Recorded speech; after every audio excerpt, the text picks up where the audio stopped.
कांता बहन की दो बहुएं थी, बड़ी कल्पना और छोटी प्रिया। कल्पना का जैसा नाम वैसा ही काम।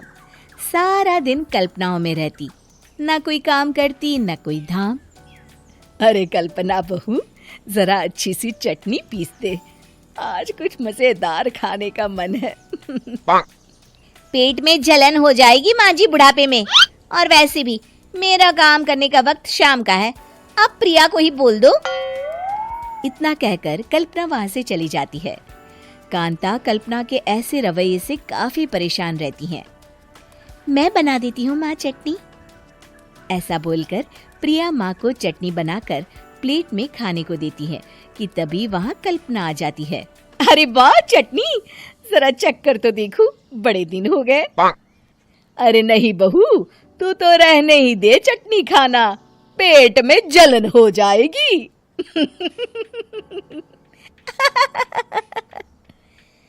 इतना कहकर कांता और प्रिया दोनों हंसने लगते हैं। कल्पना सारा दिन या तो मोबाइल में यूट्यूब देखती या फिर सोती रहती। उसका कमरा भी बिखरा और गंदा रहता।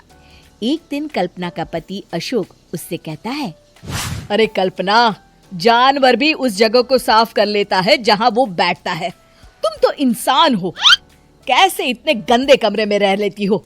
देखो सारा सामान यहाँ वहाँ बिखरा पड़ा है।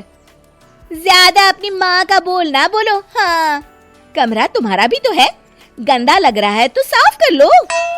पता नहीं तुम्हारे साथ मैं कैसे जिंदगी बिताऊंगा। इतना कहकर अशोक वहां से चला जाता है। कल्पना बस खाना खाने कमरे से बाहर आती और फिर से कमरे में चली जाती। इससे कांता बहन काफी परेशान रहती। एक दिन प्रिया कांता से कहती है, माँ, मैं सारा दिन काम करके थक जाती हूँ, आप कल्पना दीदी से कहिए ना कि सुबह और शाम का काम बांट ले। मैं तो अब सिर्फ एक वक्त का ही काम करूँगी। हाँ। अरे तू वो भी ना करना, एक बहू तो काम चोर थी ही, दूसरी भी आ गई काम ना करने के बहाने लेकर। तभी वहाँ प्रिया का पति रमेश आ जाता है। माँ, मैं देख रहा हूँ भाभी कोई काम नहीं करती, प्रिया सारा दिन घर और रसोई का काम करती है, अब कुछ करो ना माँ। कांता मन में कुछ सोचती है और कल्पना के पास जाती है। कल्पना फोन पर मेकअप करना देख रही होती है।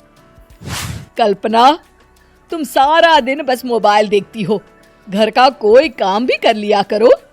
प्रिया सारा दिन काम करके थक जाती है।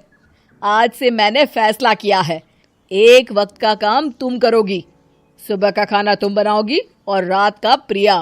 आप लोगों ने काम को हवा बना रखा है। अरे पता नहीं थोड़ा सा ज्यादा काम करने में आप लोग घबरा क्यों जाते हैं। और हाँ, बहुत ज्यादा प्रिया की तारीफ मत करिए मेरे सामने, बड़ी बहू तो मैं ही रहूंगी। मैं कुछ नहीं जानती, कल सुबह मुझे वक्त से खाना चाहिए, रसोई में आ जाना, वरना कल से तुझे खाना नहीं मिलेगा। अगली सुबह कल्पना रसोई में नहीं आती है। वो देर से सोकर उठती है और बाहर आकर कहती है, अरे भूख लगी है, आज खाने में क्या है? इतनी देर हो गई, आज किसी ने मुझे उठाया भी नहीं, पता नहीं कहाँ है सब। कल्पना को घर में कोई नहीं दिखता। वो रसोई की तरफ जाती है जहाँ बड़ा सा ताला लगा होता है। अरे रसोई में ताला? ओ, मैं तो भूल ही गई थी। माँ ने आज से सुबह का खाना मुझे बनाने को कहा था। हे भगवान, इतने लोगों का खाना बनाना क्या आसान है? तभी घर के सारे सदस्य बाहर से वापस आते हैं। वाह माँ जी, मजा आ गया छोले भटूरे खाकर। मेरे मुंह में तो अभी भी स्वाद आ रहा है। अरे कल्पना, तेरे भरोसे रहते तो हम तो भूखे ही रह जाते। कल्पना को बहुत गुस्सा आ जाता है। अब बहुत हो गया, आज से मैं अपनी रसोई अलग कर रही हूँ, मैं अपना खाना खुद बना लिया करूंगी। कल्पना अपनी रसोई अलग कर लेती है, पर आए दिन उसका देर से उठना और काम न करने की आदत से वो भूखी ही रह जाती थी। उसी के सामने घर के लोग अच्छे अच्छे पकवान खाते और कामचोर कल्पना को जैसे तैसे ही खाना बनाकर खाना पड़ता। पर एक दिन तो हद ही हो गई। माँ, दीदी आज सुबह से कमरे से बाहर नहीं निकली, हमें जाकर देखना चाहिए। सो रही होगी कामचोर कहीं की, पर तुम कहती हो तो चलो देख लेते हैं उसे। कल्पना कमरे में पेट पकड़कर बैठी होती है। हाय मेरा दर्द, पेट दर्द के मारे मर रही हूँ मैं।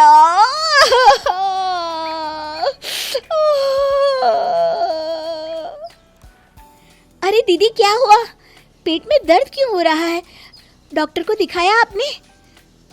माँ। कल्पना खड़ी होती है और माँ जी के पास आती है। मुझे माफ कर दीजिए, अब से मैं सारे काम में मदद करूंगी, कभी आलस और काम चोरी नहीं करूंगी। हाँ वो तो ठीक है, लेकिन अचानक क्या हो गया जो तू काम करने को तैयार हो गई? कामचोर कल्पना। माँ, लगातार बासी और उल्टा पुल्टा खाना खाने के कारण मेरे पेट में इन्फेक्शन हो गया है। काम न करना पड़े इसलिए मैं 2 दिन का खाना एक दिन ही बना लेती थी। बासी और खराब खाना खाने के कारण लेने के देने पड़ गए। पेट में दर्द हो रहा है। चलो अच्छा हुआ, देर आए दुरुस्त आए।